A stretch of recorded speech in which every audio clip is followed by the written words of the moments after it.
everybody. This video is walking you guys through your third essay assignment. In this third and final unit, you guys read a number of postmodern texts.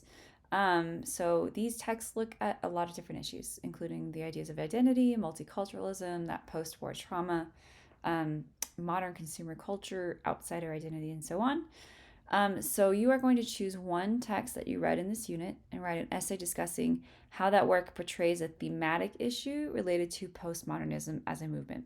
So you guys can choose a single theme, or you can connect it to multiple themes if you choose.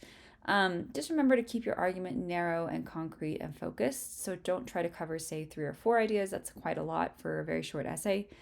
So again, these are some of the themes that you guys can look at. You can also look at modern gender dynamics or issues, social class, race divide, so on and so forth. You should focus your analysis, as always, on the text through a discussion of those literary devices, the structure, the tone.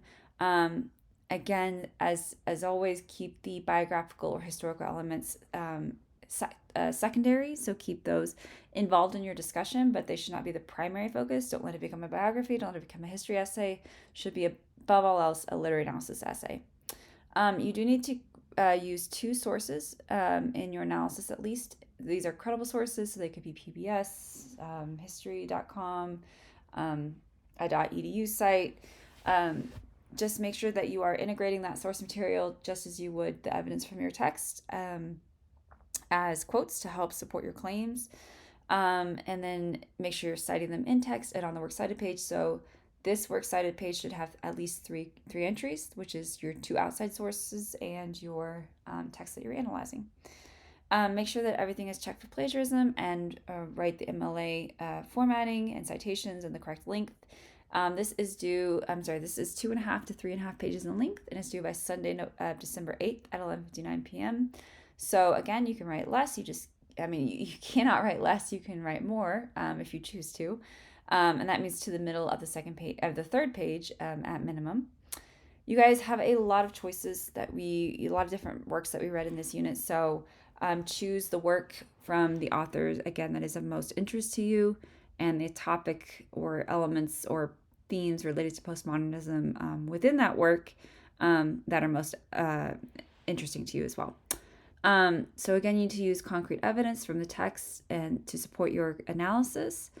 Now remember that you are analyzing these themes related to postmodernism, but that doesn't mean that things like literary elements are not utilized to convey those themes. So you should be integrating those literary elements and that literary terminology into your analysis to help support your claims. So, for example, if you're going to talk about modern consumer culture in an Updike, then you might point to a certain symbol or theme from A&P that you want to, or from the ex-basketball player that you want to discuss.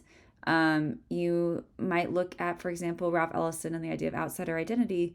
You might look at the narration style. So, the first person narration, whatever it might be, and how does that help convey that outsider identity? Same thing with Cisneros.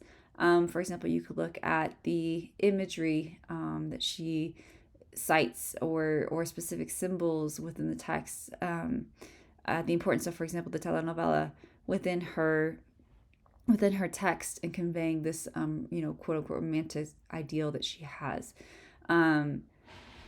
in terms of discussing these gender dynamics. So there's a lot that you can discuss. Keep the analysis tight, keep it concrete, keep it specific. And then, like I said, choose elements within those works that relate to those themes related to postmodernism and discuss how they convey those themes. So use good evidence from the text and support from your outside sources as well. And then contextualize those works secondarily with the historical or biographical context as well. So make sure you are including a fully developed argumentative thesis claim in your introduction, good close analysis of the works and its major concepts, good evidence to support your claims from the primary and secondary sources, proper everything, page length, MLA formatting, source material, and citations. A fully developed structure, as always, with the good intro and a thesis claim, clear main ideas with analysis and evidence, and a conclusion that wraps up your argument and restates your thesis and main ideas in new words, and then good organization of ideas across these concepts. If you guys have any questions about this, let me know, but otherwise, go ahead and move on.